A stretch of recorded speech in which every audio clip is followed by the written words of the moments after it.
赤き黒煙万界の王天地の法を敷衍すれと我は万象将の断り崩壊破壊の別名なり永劫の鉄槌は我が元に下れエクスプロージョン。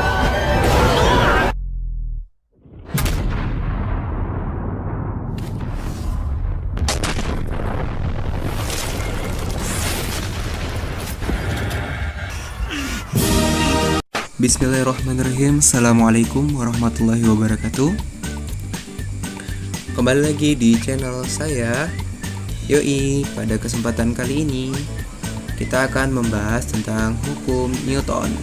Namun sebelum itu, jangan lupa untuk like, share, komen, dan subscribe video ini karena semua itu gratis tanpa dibungut biaya sedikit pun. Baik, langsung saja kita masuk ke pembahasan materi. Adapun tujuan pembelajaran dari materi ini yaitu siswa mampu mendeskripsikan kedalaman, keluasan, urutan penyajian, dan contoh penerapan hukum Newton. Selanjutnya, ini adalah ruang lingkup materi fisika SMA, kerja ilmiah dan keselamatan kerja terintegrasi dengan seluruh materi mekanika, termodinamika, gelombang optik, listrik dan magnet, fisika modern dan sains lingkungan, teknologi, dan masyarakat. Di sini sudah tertera materi-materi untuk kelas 10, kelas 11, dan kelas 12 yang bisa dilihat.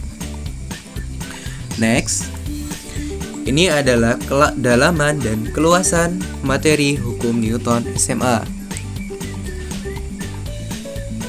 Dalam kompetisi dasar fisika SMP menerapkan hukum Newton untuk menjelaskan berbagai peristiwa dalam kehidupan sehari-hari. Materinya adalah hukum Newton 1, hukum Newton 2, dan hukum Newton 3. Pada kompetisi dasar fisika SMA yaitu menganalisis interaksi gaya serta hubungan antar gaya, massa, dan gerak benda pada gerak lurus. Kemudian melakukan percobaan berikut presentasi hasilnya terkait interaksi gaya serta hubungan gaya, massa, dan percepatan dalam gerak lurus serta makna fisiknya. Materinya dinamika partikel dan hukum Newton serta hukum Newton gravitasi. Next, selanjutnya ini adalah peta konsepnya. Untuk materi hukum Newton, kita bahas dari yang kiri terlebih dahulu, yaitu hukum Newton. Nanti kita akan menjelaskannya dari pengertiannya terlebih dahulu. Selanjutnya, jenis-jenis gaya pada hukum Newton, yaitu ada gaya berat, ada gaya normal, dan gaya gesek. Selanjutnya kita masuk ke hukum Newton, yaitu ada hukum 1 Newton, hukum 2 Newton, dan hukum 3 Newton. Kemudian yang di bagian kanan ini adalah hukum Newton tentang gerak, terbagi menjadi hukum 1 Newton, hukum 2 Newton, dan hukum 3 Newton. Untuk persamaan dan contoh penerapannya akan kita bahas setelah yang satu ini. Next, ini adalah urutan penyampaian materi. Untuk hukum Newton, kita awali dengan hukum Newton 1. Selanjutnya kita lanjutkan dengan hukum Newton 2 dan hukum Newton 3.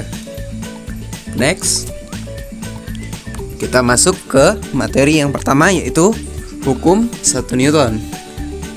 Bunyi hukum 1 Newton adalah jika resultan gaya suatu benda sama dengan 0, maka benda yang mula-mula diam akan tetap diam, sedangkan benda yang mula-mula bergerak akan tetap bergerak dengan kecepatan tetap.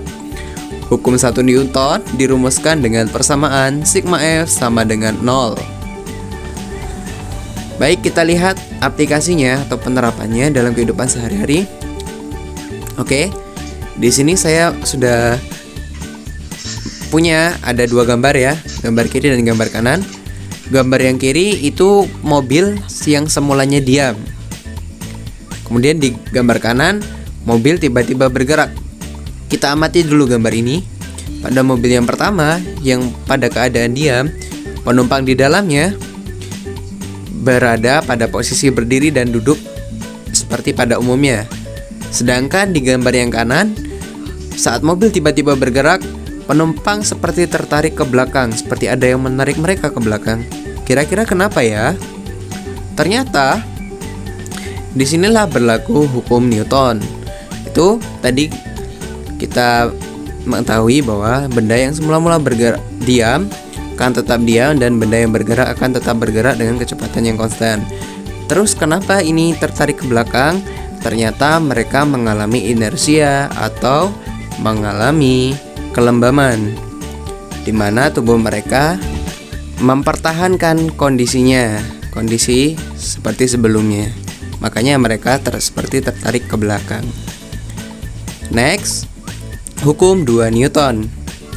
Bunyi hukum 2 Newton adalah semakin besar gaya yang bekerja pada suatu benda, semakin besar pula percepatannya.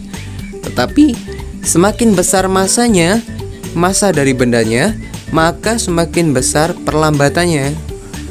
Hukum 2 Newton ini dirumuskan dengan A sama dengan sigma F per M, atau juga sigma F sama dengan M kali A. Oke, selanjutnya ini adalah penerapan atau aplikasi dari hukum 2 Newton. Saya sudah menyediakan gambar ini, kita analisis ya. Mari kita analisis gambarnya. Gambar yang pertama, anggap yang ini adalah gambar yang pertama. Pada gambar pertama, seseorang mendorong mobil dengan massa 700 kg. Sedangkan pada yang gambar kedua, seseorang tengah mendorong mobil dengan massa 2600 kg. Kira-kira manakah percepatannya yang paling besar antara gambar pertama dan gambar kedua? Berdasarkan hukum Newton, hukum 2 Newton maksud saya, maka pada gambar yang pertama ini mempunyai percepatan yang lebih besar dibanding dengan gambar yang kedua. Karena bunyi hukum Newton tadi adalah jika semakin kecil massanya, maka semakin besar percepatannya.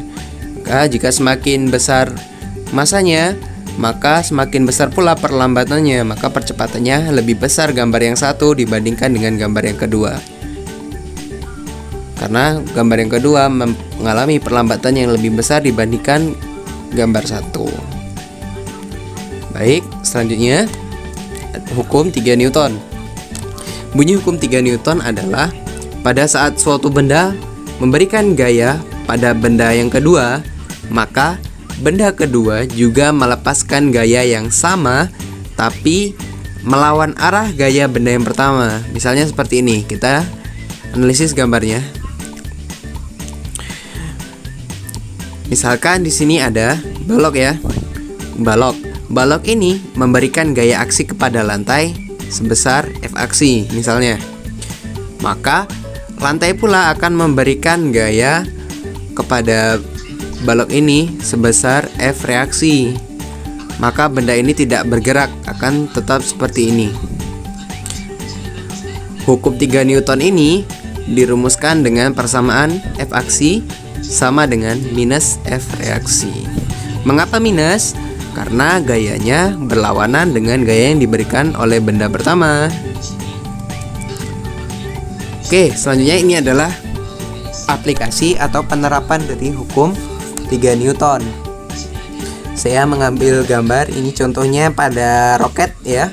Pada gambar roket ini, kita punya gambar roket. Pada pendorong roket ini memberikan gaya aksi kepada bumi atau tanah yang arahnya sama dengan gaya normal. Kemudian bumi atau tanahnya memberikan gaya reaksi yang berlawanan arahnya dengan gaya berat. Maka inilah kenapa alasannya F aksi sama dengan minus F reaksi, karena arahnya berlawanan tadi. Nah, besar gayanya itu sama dengan gaya yang diberikan oleh roket tadi, oleh pendorong roket tadi. Oleh karena itu menyebabkanlah ini roketnya dia meluncur ke atas karena. Oke, saya cukupkan videonya sampai di sini. Semoga bermanfaat dan jangan lupa untuk berkunjung kembali ke channel saya. Terima kasih. Assalamualaikum warahmatullahi wabarakatuh.